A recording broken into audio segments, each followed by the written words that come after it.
প্রশ্নটা শুনে আমি অবাক হয়ে গেছি। যে আমি বললাম যে আপনার প্রশ্নের কি উত্তর দেবো, আমি তো এই প্রশ্ন নিয়ে আমি ভাবতে ভাবতে আমি শেষ হয়ে যাচ্ছি। ভদ্রমহিলা প্রশ্ন করে বলছেন যে আমার স্বামী আমাকে অনেক কষ্ট দেয়, অনেক আমার হক নষ্ট করে। সে বাহির থেকে আসে, এসে মোবাইল টিপি রিমোট নিয়ে বসে, আমার দিকে তাকায়ও না, জিজ্ঞাসা করে না, অসুখ বিসুখ খেলাম কি মরলাম দেখা দেখি নাই, আমার কোনো হক সে আদায় করে না। আমি নামাজ পড়তে গেলেও সে ডিস্টার্ব করে। শেষ পর্যন্ত আমার নামাজ যদি অসুবিধা হয়, সেই 2টা 3টা পর্যন্ত নানান গুনাহের কাজে লিপ্ত থাকে। আমার অসুবিধা হয় দেখে আমি যখন তাকে রিকোয়েস্ট করি যে আমার নামাজের সময় অন্তত আমাকে একটু নামাজটা পড়তে দাও, তখন সে বলে তুমি আরেক রুমে গিয়ে শোও।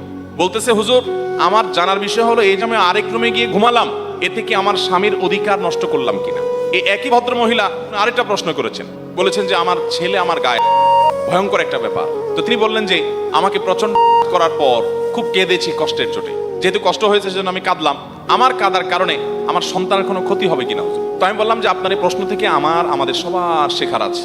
এত জুলুমের মধ্যে থেকে একজন মুসলমানের চিন্তা হলো যে আমার দ্বারা কোনো জুলুম হচ্ছে কিনা, আমার দ্বারা তার কোনো অধিকার নষ্ট হচ্ছে কিনা, এর নাম মুসলমান। এটা হলো খাঁটি মুসলমানের আলামত।